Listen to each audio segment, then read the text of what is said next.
मित्रों, क्या आपने कभी किसी अर्थी को कंधा दिया है? जब हम किसी मृतक को अंतिम विदाई देने के लिए उसकी अर्थी को कंधा देते हैं, तो वह केवल एक रस्म नहीं होती। वह एक ऐसा क्षण होता है जहां हम मृत्यु से नहीं, आत्मा से संवाद कर रहे होते हैं। क्या आपने कभी अनुभव किया है कि जैसे कोई अदृश्य दृष्टि आपको निहार रही है, जैसे कोई मौन में आपसे कुछ कह रही हो? वही है आत्मा जो अब शरीर से मुक्त होकर आपकी ओर देख रही होती है। जब किसी की अर्थी उठती है तो सिर्फ एक शरीर नहीं उठता, बल्कि उठता है उसका पूरा जीवन, उसकी यादें, उसके कर्म, उसके संघर्ष और उसकी आत्मा का इतिहास। जिस शरीर को हम कंधा देते हैं वह निष्प्राण होता है, परंतु उसकी आत्मा हमारे चारों ओर मंडरा रही होती है, देख रही होती है कि कौन आया, कौन नहीं, कौन रोया और किसकी आंखें सूखी रहीं। हिंदू धर्म में मृत्यु केवल एक अंत नहीं है, बल्कि यह एक यात्रा का प्रारंभ है, जहां आत्मा एक लोक से दूसरे लोक की ओर बढ़ती है। यह यात्रा आरंभ होती है अर्थी उठने से। जब कंधा दिया जाता है तब आत्मा समझती है कि उसे अब संसार से विदा दी जा रही है। गरुड़ पुराण के अनुसार जब कोई मनुष्य देह त्यागता है तब उसकी आत्मा कुछ समय तक इस भौतिक संसार में रहती है। वह अपने जीवन के दृश्यों को देखती है, अपने परिजनों के भावों को समझती है। वह देखती है कि कौन उसका अंतिम संस्कार कर रहा है, किसने कंधा दिया, किसने उसे श्रद्धा से विदा किया। जब अर्थी को कंधा दिया जाता है तो आत्मा को आभास होता है कि उसे अंतिम विदाई दी जा रही है। यही वह क्षण होता है जब वह आत्मा आगे बढ़ने का निर्णय लेती है। जब हम श्रद्धा से किसी मृतक की अर्थी को कंधा देते हैं तो वह केवल लकड़ी पर बंधे हुए एक शरीर को उठाना नहीं होता, बल्कि यह उस आत्मा की अंतिम स्मृति, उसकी आध्यात्मिक विदाई और ऊर्जाओं के एक सूक्ष्म संक्रमण का प्रतीक होता है। जो व्यक्ति अर्थी को कंधा देता है वह केवल बाहरी सहयोग नहीं कर रहा होता, बल्कि वह अपने भीतर से करुणा, सम्मान और आत्मीयता प्रकट कर रहा होता है। यह एक ऐसा कर्म है जो भावनात्मक, मानसिक और आध्यात्मिक तीनों स्तरों पर कार्य करता है। इसलिए गरुड़ पुराण में कहा गया है, जो मनुष्य शुद्ध हृदय और निष्काम भाव से मृत शरीर को कंधा देता है उसे 100 यज्ञों के बराबर पुण्य प्राप्त होता है। जब किसी की मृत्यु होती है तो आत्मा तुरंत यह नहीं समझ पाती कि वह शरीर से अलग हो चुकी है। वह थोड़ी देर तक भ्रमित रहती है, द्वंद्व में होती है। उसे मार्ग चाहिए, एक संकेत, एक दिशा जिससे वह आगे बढ़ सके। और वह मार्ग तभी स्पष्ट होता है जब 4 कंधे उसे ले जाते हैं, अग्नि की ओर, प्रकाश की ओर, मुक्ति की ओर। अर्थी को उठाने वाले 4 लोग केवल सहायक नहीं होते, वे आत्मा की अगली यात्रा के 4 दीपक होते हैं। उनका पवित्र भाव, उनकी निष्काम सेवा आत्मा को शांति और दिशा प्रदान करती है। यदि कोई व्यक्ति भय, लोभ, द्वेष या अशुद्ध चित्त से कंधा देता है तो वह न केवल उस आत्मा की मुक्ति में बाधा बनता है, बल्कि वह आत्मिक ऊर्जा उस पर भी प्रभाव डालती है। पवित्र मन, शांत हृदय और श्रद्धा से दिया गया कंधा आत्मा को न केवल मुक्त करता है, बल्कि कंधा देने वाले को भी अदृश्य रूप से बल और पुण्य प्रदान करता है। मित्रों, इस गूढ़ रहस्य को समझने से पहले आपसे आग्रह है, इस वीडियो को एक लाइक अवश्य करें और कमेंट में लिखें जय श्री हरि विष्णु और अंत तक जुड़े रहें, क्योंकि यह गरुड़ पुराण की कथा है। भगवान विष्णु स्वयं कहते हैं कि गरुड़ पुराण की कोई भी कथा अधूरी नहीं सुननी चाहिए, नहीं तो इसका प्रभाव अधूरा ही रह जाता है। मित्रों, बहुत समय पहले की बात है। सिद्धनगर एक समृद्ध नगरी थी, व्यापार, विद्या और वैभव से भरपूर। हर कोना मानो स्वर्ण युग की चमक बिखेरता था। इसी नगर में रहता था एक अत्यंत धनी व्यापारी, सेठ यशोवर्मा। नाम से तो वह यश और वर्मा यानी कीर्ति और रक्षा का प्रतीक था, पर उसका आचरण इसके एकदम विपरीत था। उसे केवल धन से प्रेम था। धर्म, दया, दान, सत्कर्म, इन शब्दों से उसका कोई लेना देना नहीं था। वह तौल में चोरी करता, झूठ बोलता, निर्धनों का शोषण करता और ब्राह्मणों का अपमान करता। उसने जीवन भर एक भी पुण्य का कार्य नहीं किया। वह ब्राह्मणों का अपमान करता था, अपने माता पिता के श्राद्ध कर्म तक नहीं कराता था। उसके लिए धन ही ईश्वर था। यशोवर्मा की पत्नी राधिका धर्म की प्रतिमूर्ति थी, एक तपस्विनी, विनम्र और पुण्यवती स्त्री। वह प्रतिदिन व्रत, पूजा, गरीबों को अन्नदान और मंदिर सेवा में लगी रहती थी। वह गुप्त रूप से अपने पति के अपवित्र धन से भी दान करती थी, क्योंकि उसे विश्वास था कि पुण्य से ही पापों का शमन संभव है। नगरवासी उसे गृह लक्ष्मी और जीवित देवी मानते थे।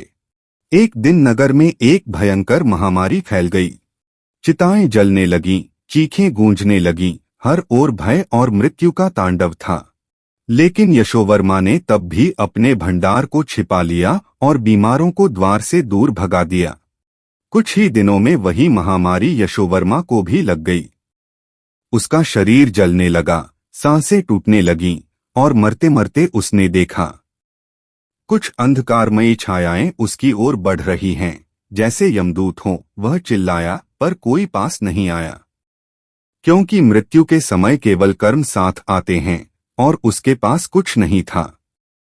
परंतु विधि का विधान अटल है। कुछ ही दिनों में वही महामारी उसे भी ग्रसित कर गई। वह अकेले तड़प तड़प कर मरा। मरते समय उसकी आंखों में डर था और मृत्यु के पश्चात उसकी अर्थी को कंधा देने कोई तैयार नहीं हुआ। राधिका ने हाथ जोड़कर नगरवासियों से विनती की, कृपा करके मेरे पति को अंतिम विदाई दें। परंतु केवल 3 कंधे मिल पाए। चौथा कंधा देने वाला कोई नहीं था। जैसे ही अर्थी कुछ कदम चली, वह अचानक रुक गई। चारों ओर सन्नाटा छा गया। हवा ठहर गई, पत्ते कांपने लगे। राधिका ने देखा, उसके पति की आत्मा अर्थी के पास मंडरा रही थी। उसका चेहरा विकृत था, आंखों में भय और शरीर काले धुएं से घिरा हुआ। उसी समय नगर के एक वृद्ध ब्राह्मण ने शांति से एक मंत्र पढ़ा, यदा चतुर्थं स्कंधं प्रेतस्य न लभ्यते तदा आत्मा न याति यम लोकं न पाता स्वर्गं न शांतिं। जब किसी मृतक की अर्थी को 4 कंधे न मिलें तो उसकी आत्मा न यमलोक जा सकती है, न स्वर्ग, न नरक, न पुनर्जन्म। वह अधर में लटक जाती है और कालांतर में प्रेत बन जाती है। वृद्ध ब्राह्मण ने राधिका से कहा, हे पुत्री, गरुड़ पुराण कहता है 4 कंधे प्रतीक होते हैं जीवन के 4 पुरुषार्थों के, धर्म, अर्थ, काम, मोक्ष। सेठ यशोवर्मा ने धर्म का पूर्ण तिरस्कार किया था, इसलिए उसका जीवन अपूर्ण था और उसकी आत्मा को चौथा कंधा नहीं मिल सका। मित्रों, जब तक धर्म, दया और श्रद्धा से जीवन नहीं जिया जाता, मृत्यु के बाद भी आत्मा को चैन नहीं मिलता। यशोवर्मा की आत्मा इसका साक्षात प्रमाण थी। उस रात जब सारे नगर में सन्नाटा छाया हुआ था, राधिका गहन निद्रा में चली गई, पर उसका मन व्याकुल था। और तभी उसे एक स्वप्न आया। उसने देखा कि उसके मृत पति यशोवर्मा की आत्मा उसे पुकार रही थी। आत्मा अंधकार में घिरी थी, काले धुएं में लिपटी हुई, कांपती हुई आवाज में कह रही थी, राधिका, मैं अंधकार में फंसा हूँ, मुझे अग्नि नहीं छूती, जल नहीं मिलता, मंत्र निष्फल हो जाते हैं, मेरी आत्मा बार बार उसी शव की ओर लौट जाती है, मुझे चौथा कंधा नहीं मिला, मुझे मुक्त करो। स्वप्न टूटते ही राधिका घबरा गई। वह तुरंत नगर के वृद्ध ब्राह्मण के पास पहुंची और उनसे मार्ग पूछा।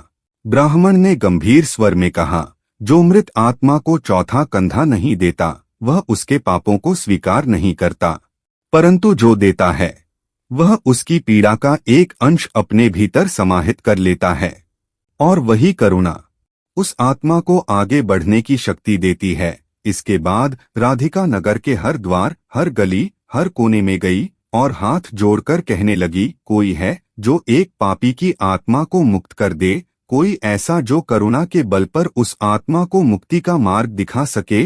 लोग चुप थे, कोई आगे नहीं आया। और तभी एक अनजान युवा साधु सामने आया। वह अज्ञातवास में था, पर उसका तेज दिव्य था।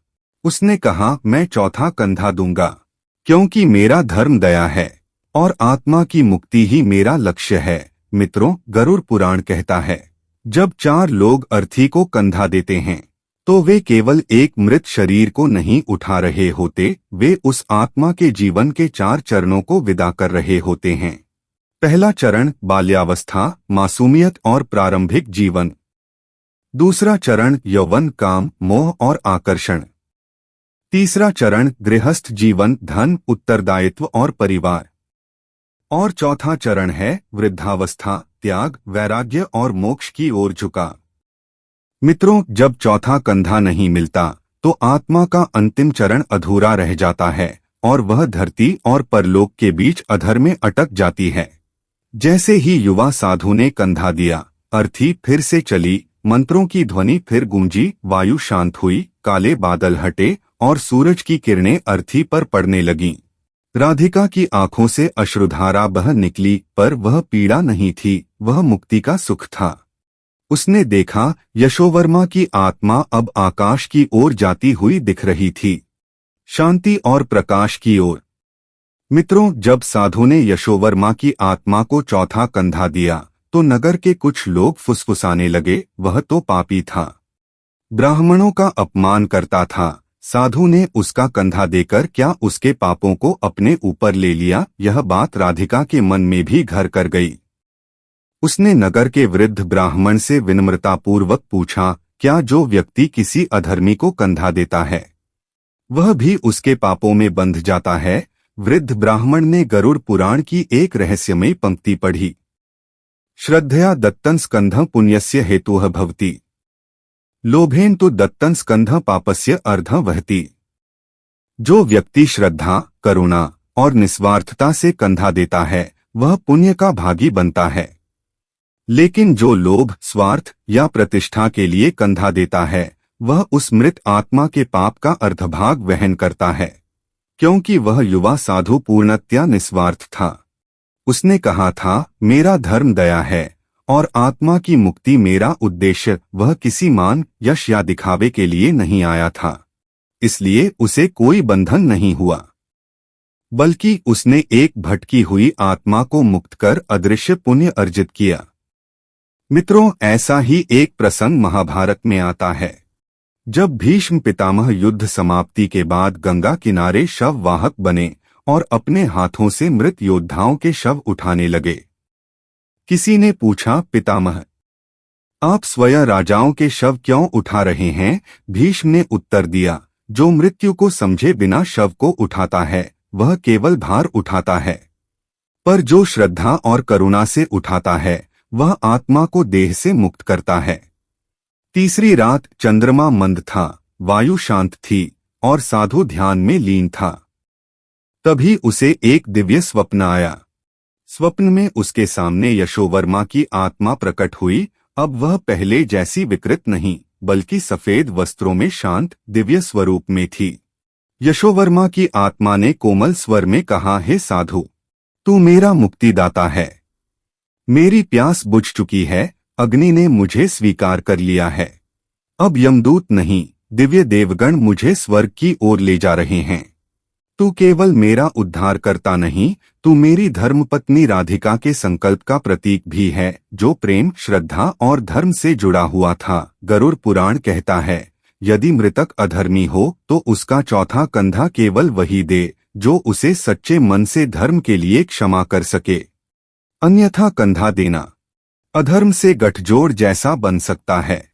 इसी कारण कई बार कुछ शवों को 4 कंधे नहीं मिलते और तब तक आत्मा को गति नहीं मिलती जब तक कोई निस्वार्थ और पवित्र हृदय वाला व्यक्ति आगे न आए। राधिका की जिज्ञासा अब और गहराने लगी। उसने हिमालय की तराई में तपस्यारत ऋषि सत्वज्ञ से प्रश्न किया, हे ऋषिवर, क्या किसी पापी की अर्थी को कंधा देना स्वयं पाप का भागी बनना है? ऋषि ने आंखें मूंदी और बोले, हे देवी, तूने जो मार्ग चुना वह कठिन है पर सत्य है। सुन, यह केवल एक कर्मकांड नहीं, यह आत्मिक उत्तरदायित्व है। फिर उन्होंने गरुड़ पुराण का एक गूढ़ श्लोक उद्धृत किया, शव यात्रा में जो कंधा देता है वह मृतक की आत्मा के समीप हो जाता है। यदि उसकी भावना पवित्र हो तो आत्मा को गति मिलती है। पर यदि वह लोभ, भय या समाज के दबाव में कंधा दे तो वह आत्मा के अधूरे कर्मों का सहभागी बनता है। ऋषि सत्वज्ञ ने आगे बताया कि चौथा कंधा कोई साधारण परंपरा नहीं है। वह आत्मा को अग्नि से पूर्व मोक्ष का अंतिम अवसर प्रदान करता है। 4 कंधों के अर्थ। पहला कंधा मृतक के जीवन में किए गए पुण्य कर्मों का प्रतिनिधि होता है। दूसरा कंधा उसके परिवार की ओर से क्षमा और भा। तीसरा कंधा समाज की स्वीकृति कि अब हम इस आत्मा को विदा करते हैं। चौथा कंधा ईश्वर की ओर से अंतिम अवसर, जहां यदि कंधा देने वाला श्रद्धालु और पवित्र हो तो आत्मा को अग्नि प्रवेश से पूर्व ही मोक्ष का अधिकार मिल सकता है।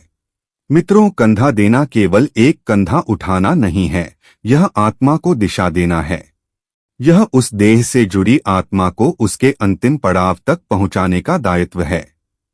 और यदि कोई व्यक्ति श्रद्धा, करुणा और निस्वार्थता से एक भटकी आत्मा को चौथा कंधा देता है तो वह स्वयं मोक्षमार्ग का राही बन जाता है। चौथा कंधा आत्मा की मुक्ति का अंतिम दीपक है। यदि इस दिव्य कथा ने आपको भीतर तक छुआ हो तो कमेंट में श्रद्धा से लिखें, जय श्री हरि विष्णु।